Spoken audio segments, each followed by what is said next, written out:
ahorita para que vayan a hacer sus actividades.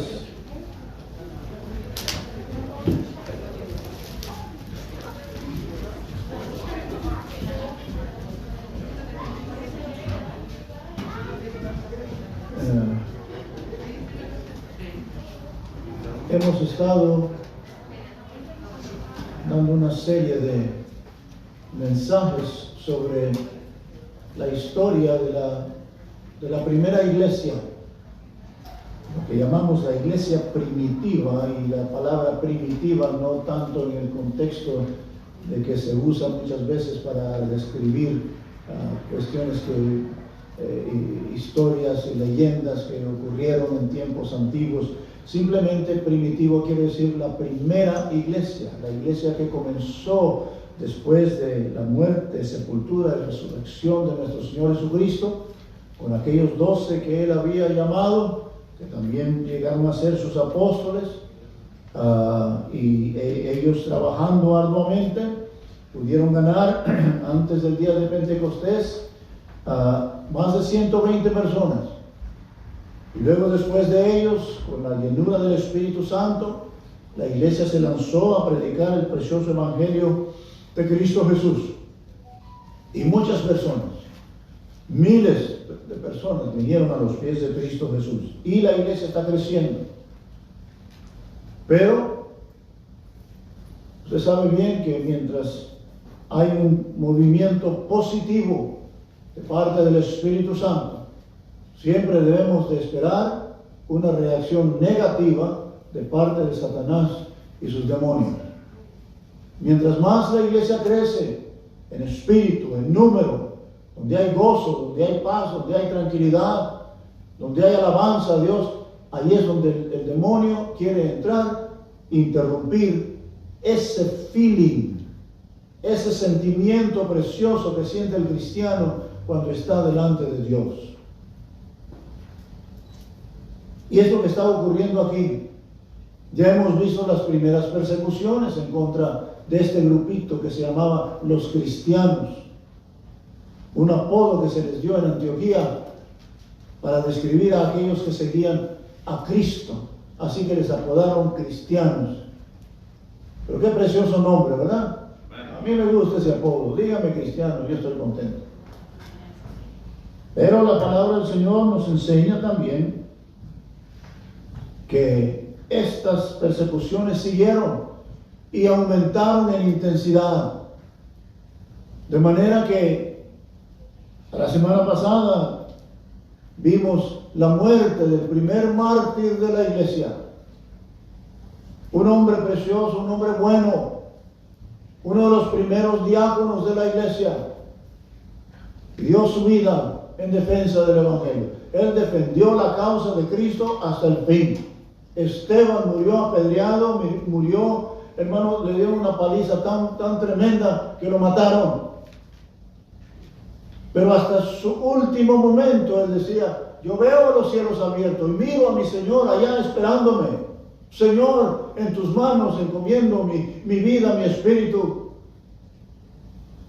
Y eso más bien llenó a aquella gente de ira, de cólera, de coraje contra los cristianos. Pero si usted cree que el movimiento cristiano a través de los siglos, simplemente porque fue perseguido, se iba a dar por vencido, está equivocado. Las estadísticas nos dicen que cada vez que la iglesia cristiana ha sido perseguida, ha crecido en número, a pesar de las persecuciones, a pesar de las pruebas, a pesar de las grandes necesidades que el pueblo de Cristo ha sufrido a través de los años. Dice la palabra de Dios en el capítulo 8 del libro de los Hechos, que Saulo, aquel joven que estuvo presente, fue testigo de la muerte de este hombre llamado Esteban. Saulo, un joven rabí, un joven maestro, un joven fariseo, un joven de los tremendos religiosos de los judíos. Es más, confiaron en poner su ropa y poner sus mantos y todo eso en las manos de este hombre mientras ellos mataban a Esteban. Y este Saulo se llenó de tanta saña y de tanta ira que odiaba tanto a los cristianos. Dice la Biblia que Saulo consentía en la muerte de Esteban, o sea, él estaba de acuerdo, y si era posible que mataran a todos los cristianos. Y en aquel día, dice la palabra, hubo una gran persecución contra la iglesia que estaba en Jerusalén. Y todos fueron esparcidos por las tierras de Judea y de Samaria, salvo los apóstoles. Y hombres piadosos, dice, llevaron a enterrar a Esteban e hicieron gran llanto sobre él. Sale otra vez este nombre, sigue saliendo, hermano. Me preocupa esta persona llamada Saulo. Dice, Saulo asolaba la iglesia. No estaba satisfecho con la muerte de Esteban. Él quería más sangre. Dice, y entrando casa por casa, arrastraba a hombres y a mujeres y los entregaba en la cárcel. Sin embargo, dice el versículo 4, tenemos aquí los primeros misioneros, pero los que fueron esparcidos, dice, iban por todas partes anunciando el Evangelio. Dígame. Amén. Sí, hermano, el movimiento cristiano no se ha dado por vencido nunca. Acuérdense que en el capítulo 1 de este mismo libro de los Hechos, la palabra del Señor nos dice las palabras de aquel ángel que estuvo presente cuando el Señor fue levantado al cielo. Dice la palabra, les dijo, no os toca a vosotros saber los tiempos o las sazones que el Padre puso en su sola potestad, pero recibiréis poder cuando haya venido sobre vosotros el Espíritu Santo, y me seréis testigos en Jerusalén y en toda Judea y en Samaria y hasta lo último de la tierra. Aquí vemos, hermanos, que ya desde ahora la palabra de Dios está siendo predicada por todas partes. Y los hermanos van con todo valor predicando por donde quiera. Pero dice la palabra del Señor, y tenemos aquí la mención de otro de los 7 diáconos que fueron escogidos. Entonces Felipe, otro de los diáconos, descendiendo a la ciudad de Samaria, les predicaba a Cristo. Y la gente unánime, dice, escuchaba atentamente las cosas que decía Felipe, oyendo y viendo las señales que hacía. Me gusta la palabra atentamente. La palabra de Dios debe ser tomada con reverencia. Cuando estamos en la casa de Dios y se lee la palabra, o se predica la palabra, o se enseña la palabra de Dios, debemos de sentarnos y escuchar atentamente la exposición de su palabra. Es palabra de Dios, hermano. No la palabra del pastor, pero la palabra que está escrita aquí es la palabra del Altísimo. Y necesitamos tener respeto para con ella, reverencia para con ella.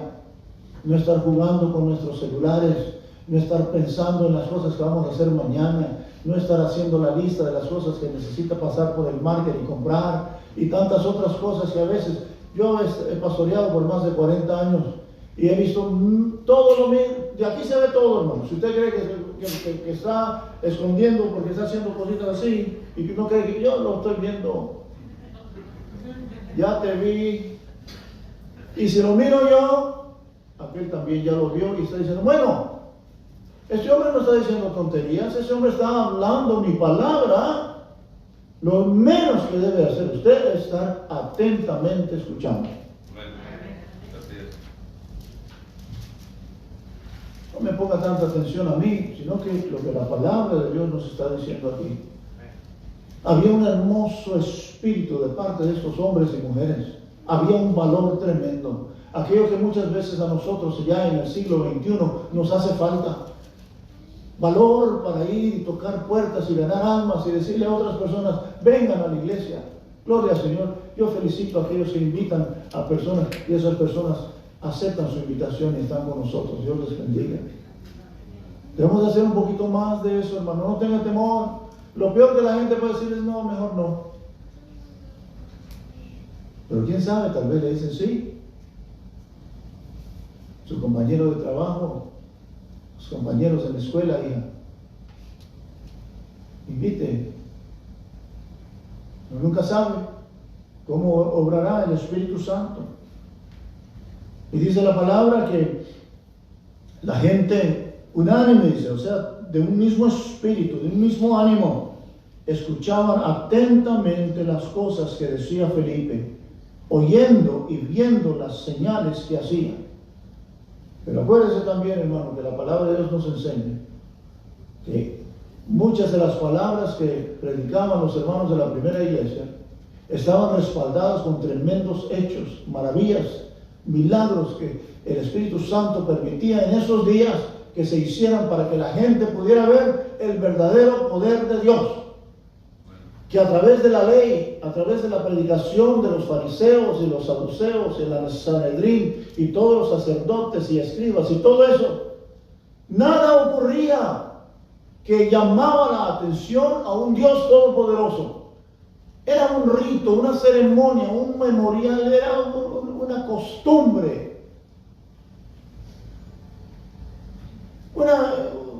una repetición de los rezos y las cosas que se habían hecho por miles de años y que nunca habían tenido resultado porque el corazón de los judíos no estaba en la palabra de Dios, sino que en otras cosas. Pero ahora, oh my, todo era diferente. No solamente se predicaba el poder de Dios, sino que lo podían ver. Dice el versículo 7, porque de muchos que tenían espíritus inmundos, salían estos dando grandes voces, y muchos paralíticos y cojos eran sanados. O sea, se podía ver que había poder en la predicación de estos. El Espíritu Santo permitía muchas de estas cosas para que la gente se convenciera de lo que Dios podía hacer. Dice usted, pastor, pero ya quiere decir que ya no hay sanidades, ya no hay de esas cosas. Yo no he dicho semejante cosa. De otra manera, ¿por qué oramos por los enfermos? ¿Por qué oramos cuando una persona está grave? Recibimos un texto de que la hermanita de mi hermana estaba enferma. ¿Cómo siguió, hermano? Muy bien, hermano. Muy bien. Gloria a Dios. Alguien encontró gracia delante de Dios. Inmediatamente oramos, ¿verdad? Por eso mandamos esos text messages diciendo, una persona está enferma, por favor ayúdenos a orar. Y todos nos ponemos en oración. Dios bendice. Dios contesta las oraciones. No me malinterprete, hermano. Pero hay muchas personas ahorita mismo tomando ventaja de estos pasajes y haciendo cosas que no le agradan a mi Dios, diciendo que son sanidades y que son cosas como estas, cuando verdaderamente, hermano, nos damos cuenta que hay mucha falsedad en esas denominaciones. En ese tiempo todo era genuino. Ver a un cojo como Pedro y Juan cuando fueron al templo, allí afuera de la puerta llamada La Hermosa, y un hombre que años de nacimiento había estado allí pidiendo limosna. Todo el mundo lo conocía, todos lo conocían. Muchos de ellos le habían dado dinerito ahí al hombre que estaba ahí mendigando ofrendas para poder vivir. Y cuando estos dos oraron por él y le dijeron, no tenemos feria, de nosotros no mires porque no tenemos dinero, pero lo que te demos sí te lo vamos a dar. En el nombre de Jesús de Nazaret, levántate y anda. Levántate ya. Y dice la palabra de Dios que se levantó el hombre. No sé cómo, hermano. Sus piernas, sus pies estaban deformados. pero se enderezaron, hermano. Y no tuvo que tomar terapia para poder aprender a caminar. Lo que nunca había hecho, lo hizo naturalmente, porque Dios cuando hace una cosa la hace perfecta, la hace bien. Cuando el Señor toca el corazón de una persona y cambia no solamente físicamente a la persona, lo sana físicamente, pero cuando el Señor toca el corazón de esa persona y cambia a esa persona, lo cambia completamente. El borracho deja de beber, el fumador deja de fumar, el mujeriego deja de andar de vago, el que juega su dinero deja de andar jugando, se hace cargo de su familia, de su esposa, de sus niños, llega a ser una persona decente, porque Dios es el que hace. El Espíritu Santo, el poder del Espíritu Santo tiene que manifestarse, y en esos días era la manera en que la gente podía ver al Espíritu trabajando. El Espíritu que ellos ahora predicaban, que había estado desde el principio, sin embargo, había sido puesto a un lado. Y es el cuidado de muchos de nosotros, los siervos de Dios, de que nuestros hermanos se acostumbren a las bendiciones de Dios, de tal manera que la intensidad de nuestra demostración espiritual muchas veces va menguando, se va apagando el fuego. Es muy común. Se va acabando la pasión por nuestro Dios, por nuestro Señor. Nos vamos desenamorando de aquel que un día capturó nuestro corazón. El día en que usted vino a Cristo, estaba enamoradísimo, enamoradísima de Él. Pero cuando ya va bajando la euforia, como que comenzamos a poner al Señor y sus cosas en un lugar secundario. Que nunca ocurra eso contigo. Acércate más al Señor.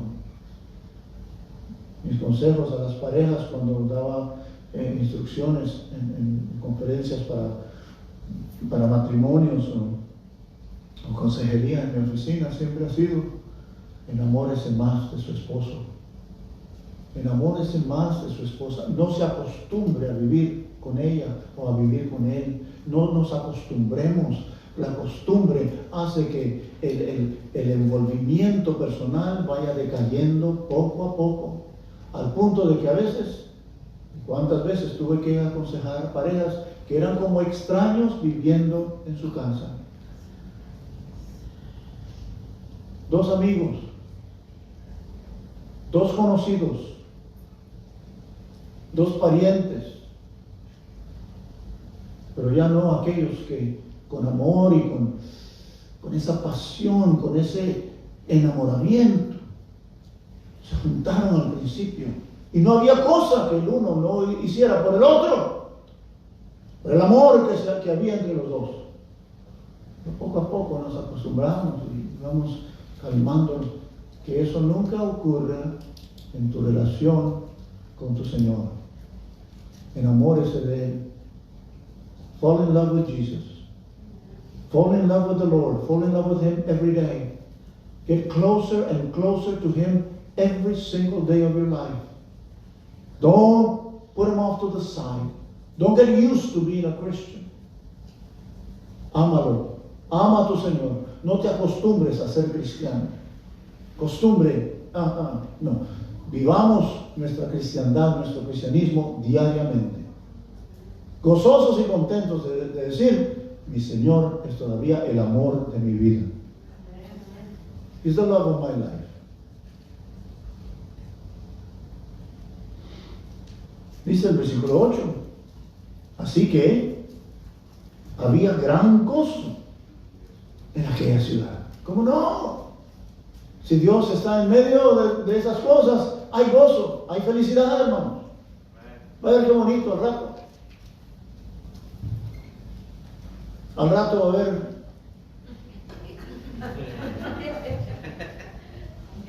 ¿Verdad que sí? Y qué bonito comerse un taco cuando uno está contento con Dios. Cuando no anda bien con el Señor, no anda bien con nadie. Por lo tanto, ni aún la comida más sabrosa le sabe bien. Ya, cuando andamos así, cuando andamos empurrados, no importa que le den a usted un T-bone a la medida que a usted le gusta, medium well, medium rare, con una papa asada allí con mantequilla y que eso y que lo otro.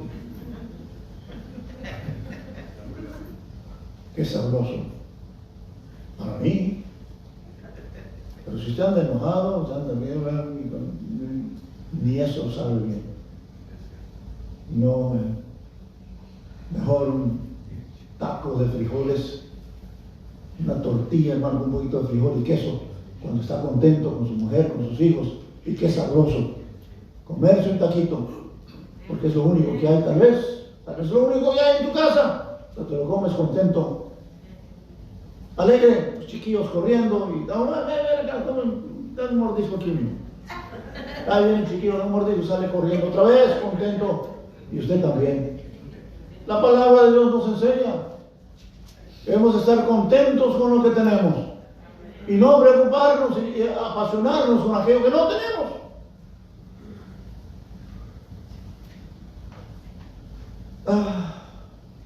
Pero, versículo 9, esa palabra, hermanos, ¿cómo ha dado lata? Pero, siempre la palabra pero indica que aquí viene algo. Aquí viene algo, todo estaba bien, allá íbamos bien, pero de repente,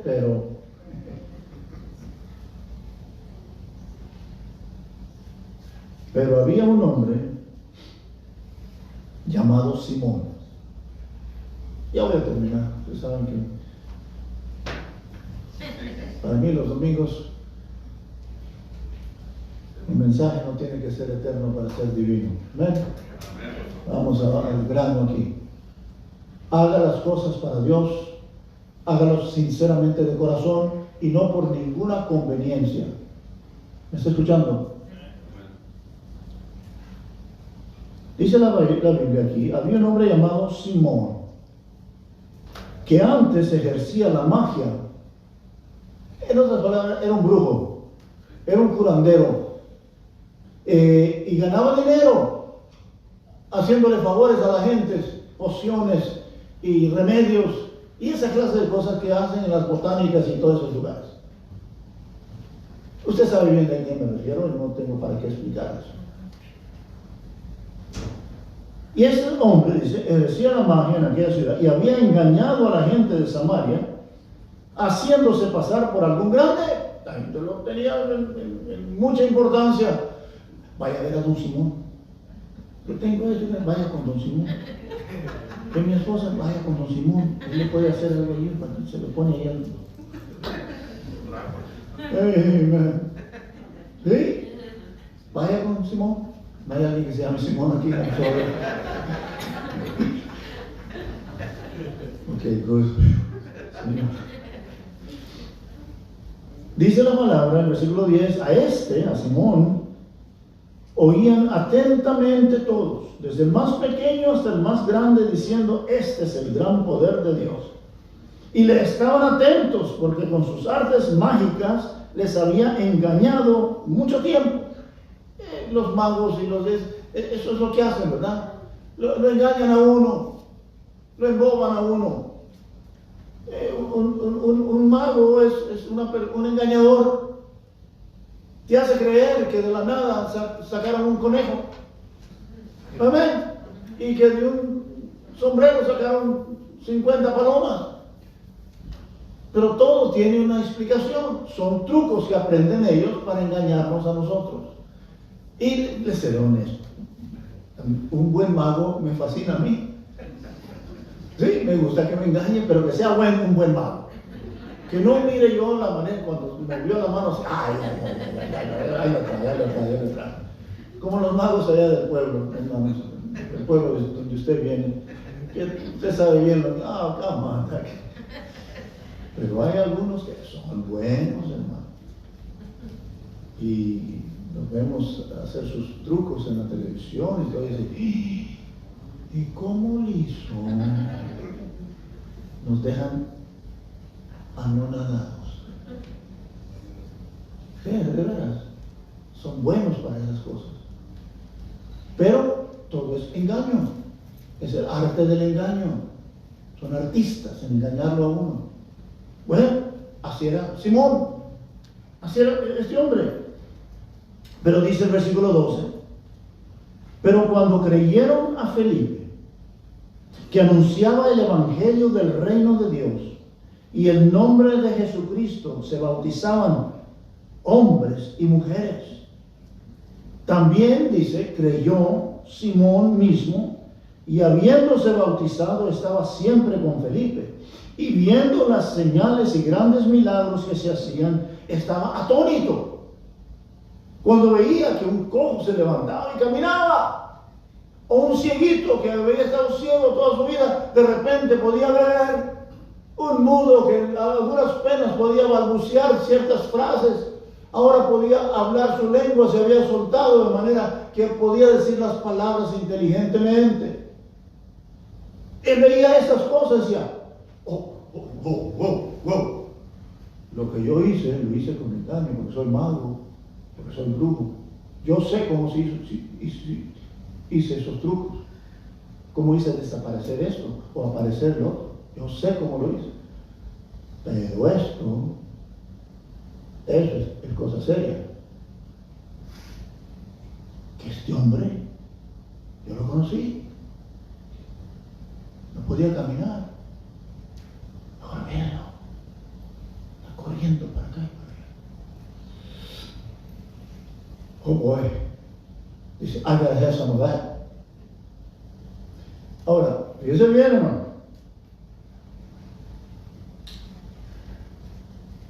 Hay muchos que creen, pero no son convertidos. Hay mucha gente que dice que cree en el Señor. Hay muchos miembros en la iglesia, activos y todo, pero cuando llega el momento de prueba, fracasan. Porque creyeron, pero no verdaderamente fueron convertidos. No fueron convencidos. They were not convicted. Y es lo que pasa con este hombre. Él mira la ganancia, él mira otras cosas. Creyó que Jesucristo, y sí que en el nombre de Jesucristo estaban haciendo todas esas cosas, pero su corazón no fue convertido en un corazón cristiano, en un hombre seguidor de Jesucristo. Porque fíjense lo que dice.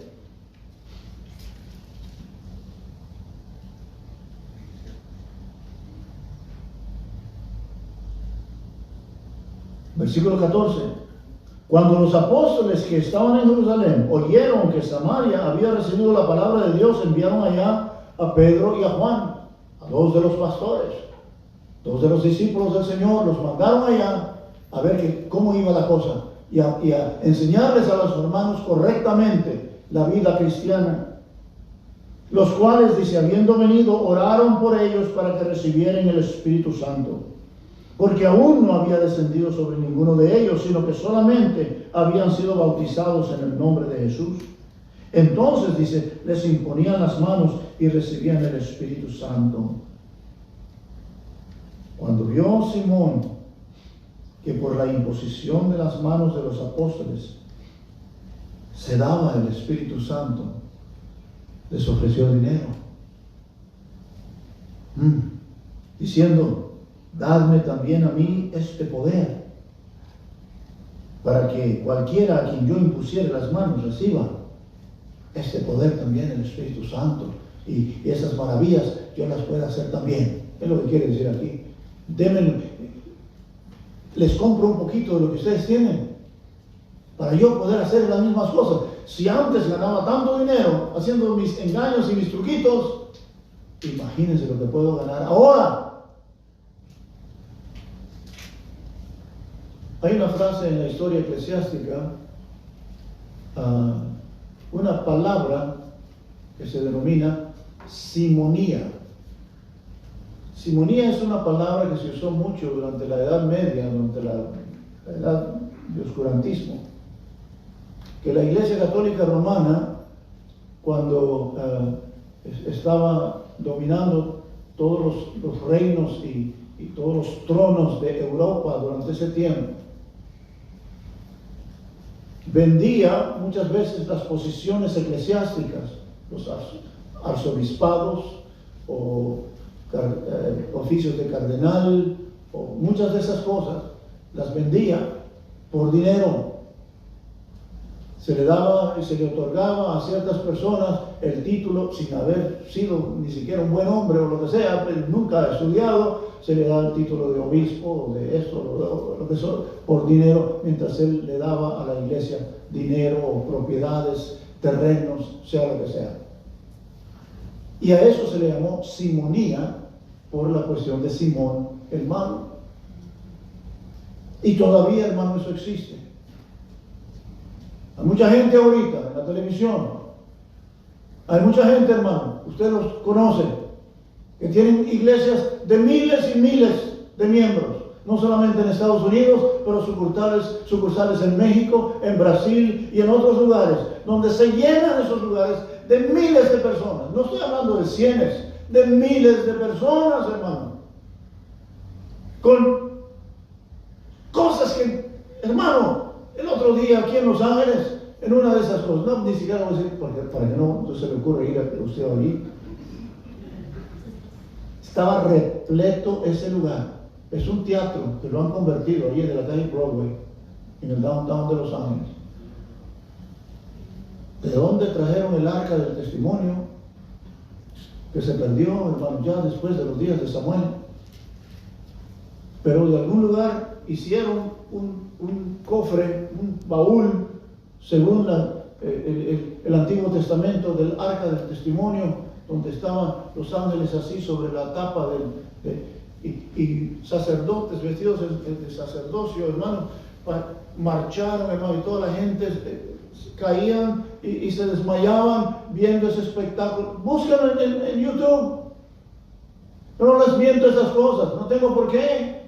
Yo sé en quién he creído, pero a la gente le encanta el espectáculo, le encanta ver esas cosas. Entertainment es todo lo que es entretenimiento. Y ahí venían con el arca, hermanos, meciéndose así los sacerdotes, llevando el arca hacia el altar, y la gente gritando, hermano, haciendo un alboroto tremendo y trompetas sonando. Digo yo, Señor, ten misericordia de esa pobre gente. No tanto los que están haciendo, sino que estos pobres tontitos están viendo y creyendo que tal vez esto es el poder de Dios. Todo esto, hermano, está ocurriendo en nuestros días. Hay gente tomando ventaja del precioso poder del Espíritu Santo.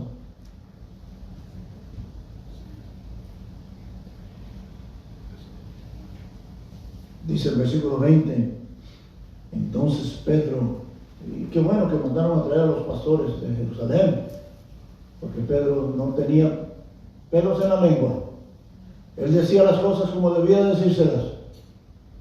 Pedro le dijo, tu dinero perezca contigo porque has pensado que el don de Dios se obtiene con dinero.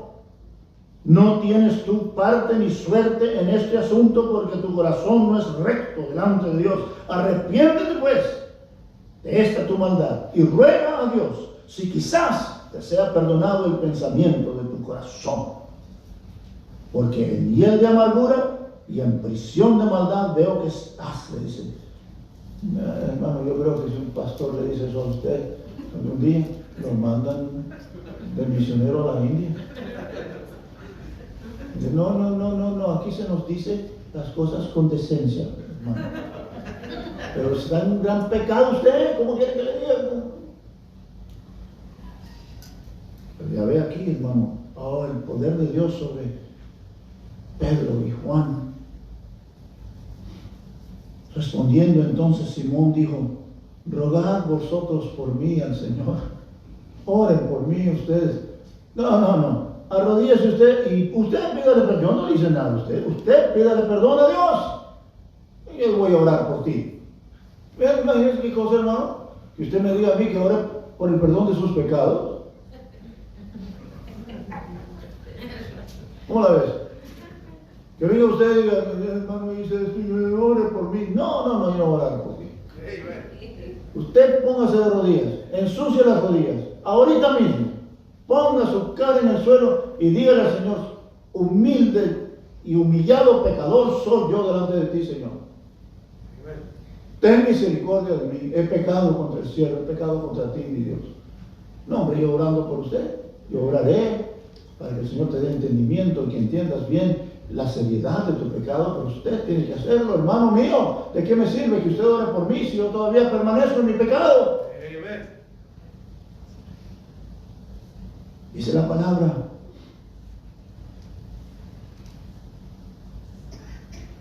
Versículo 24, respondiendo entonces Simón dijo, rogad vosotros por mí al Señor, para que nada de esto que habéis dicho venga sobre mí. Más bien tenía miedo de lo que le iba, del pajuelazo que le iba a dar Dios. Y ellos, dice, habiendo testificado y hablado la palabra de Dios, se volvieron a Jerusalén, y en muchas poblaciones de los samaritanos anunciaron el Evangelio. Qué bonito, ¿verdad, hermanos? Es la iglesia del Señor dando esos primeros pasos, a pesar de persecuciones, a pesar de problemas, a pesar de muerte, a pesar de amenazas y a pesar de cosas como la de Simón y todo eso, hermanos. La iglesia sigue adelante, predicando el Evangelio. Aquí estamos hoy, haciendo lo mismo que esa iglesia hacía, predicando, diciéndole a las almas, Dios está contigo, mi hijo. El Señor está con usted. Dios quiere vivir en tu hogar. Ábrele la puerta a Él. Ábrele la puerta al Señor. Amén. Sí, el Señor, mire, nosotros servimos al único Dios. Bueno, Él es el único Dios, pero hay dioses que a través de los siglos han tratado de dominar la influencia de esos dioses a las civilizaciones y todo eso.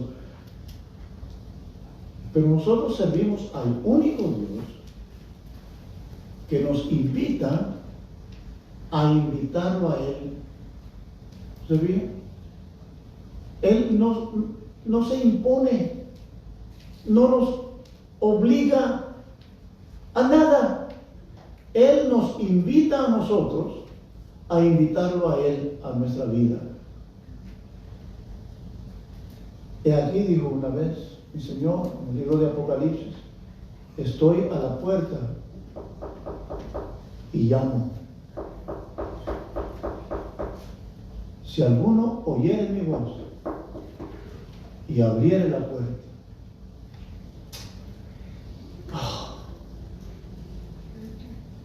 entraré a Él y tendré compañerismo con Él, cenaré con Él y Él conmigo. Dios tiene todo derecho y toda autoridad de romper la puerta. Amén. Él puede hacer, Él es omnipotente y todopoderoso, Él puede hacer lo que Él quiere. Sin embargo, Él nunca te va a obligar o a forzar a hacer absolutamente nada de lo que concierne a las cosas de Él. Él te invita a que tú le invites a Él a entrar. Venid a mí, dice, todos los que estáis trabajados, cansados, cargados, vengan a mí, yo les voy a dar descanso. Pero usted tiene que venir a mí. Yo estoy dispuesto, dice el Señor. Vengan y yo estaré aquí para ustedes. El Señor te ama. Familia, tome estas cosas en serio. Vienen días difíciles, hermano. Estamos pasando ya más de 18 meses con esta cuestión que ha azotado a todo el mundo. Hemos visto la muerte enfrente. No hay una persona que no conozca a alguien o de alguien que ya está en la eternidad. Por gracia de Dios, usted y yo no somos una de esas personas. Pero cómo lloramos la ausencia de aquellas personas que ya no están con nosotros. Pero por su gracia, todavía el Señor nos ha dejado aquí con un propósito. ¿Cuál es ese propósito? Usted hable con Él y dígale, Señor, ¿con qué propósito estoy todavía yo aquí? El Señor se lo va a revelar a usted de alguna manera. Pero mire, no desperdicie el tiempo. Ahorita es el momento de actuar. Ahora, no deje las cosas pasan. Mañana tal vez vamos a hablar de eso. Mañana voy a hablar contigo, mi amor, de estas cuestiones de la iglesia y todo eso. No, hágalo hoy. Dios está esperando que usted acepte su invitación. Pongámonos en pie, hermanos. Gracias por su atención. La familia García, bienvenidos una vez más. Hermanos que nos visitan también, Alicia y se me pasó su nombre. Dios me lo bendiga. Bienvenidos a la casa de Dios hoy. Oremos. Gracias, Señor, por haber estado entre tu pueblo. Gracias por tu palabra, Señor, que haya sido de bendición, Señor, para con cada uno de mis hermanos. Llévanos con bien en nuestros hogares, cuida de nuestras familias, donde quiera que andemos, que tu bendición nos alcance. En el nombre precioso de Cristo te lo suplicamos. Amén y amén.